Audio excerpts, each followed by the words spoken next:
Assalamualaikum warahmatullahi wabarakatuh. Selamat malam pemirsa. Anda sedang menyaksikan Flash News dengan saya, Genta Ilahi Pratama. Kami akan menghadirkan kepada Anda berita-berita terkini dari seluruh Indonesia. Problematika pendidikan di pelosok Indonesia, ini strategi Kemendikbud mengatasi pendidikan di daerah terpencil. Pendidikan merupakan langkah-langkah penting untuk membawa kehidupan menjadi lebih baik dan merupakan salah satu indikator penting yang menentukan kemajuan suatu bangsa. Dengan pendidikan, kita dapat memiliki banyak pengetahuan mengenai berbagai hal sehingga mampu menilai dan menempatkan diri ke posisi yang tidak terpikirkan sebelumnya.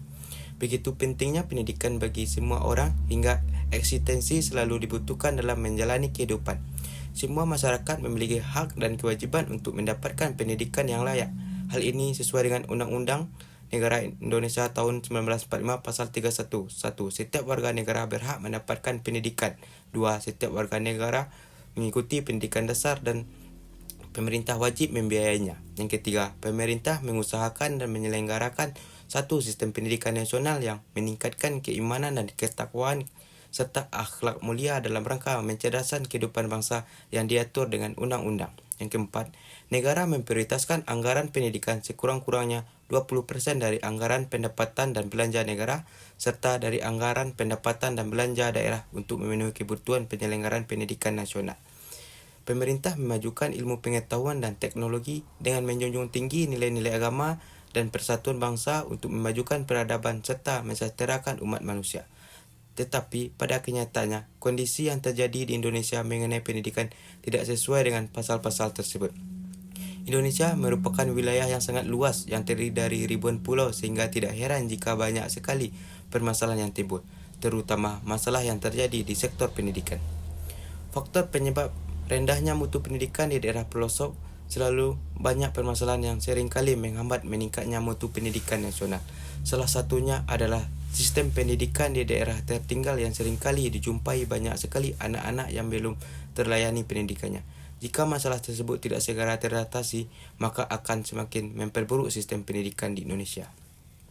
Banyak sekali aspek yang menyebabkan daerah terpelosok memiliki tingkat pendidikan yang rendah, di antaranya tidak adanya fasilitas yang cukup untuk menunjang suatu proses pendidikan. Minimnya tenaga pendidikan juga menjadi faktor penyebab rendahnya pendidikan di daerah terpencil. Kemudian, jika dilihat dari aspek kesekolahan yang sulit serta dari faktor kemiskinan anak-anak yang di bawah umur, di mana anak-anak tersebut harus membantu ekonomi keluarganya sehingga menyebabkan pendidikan terhambat. Nah, bagaimana strategi Kemendikbud mengatasi mutu pendidikan di daerah terpencil?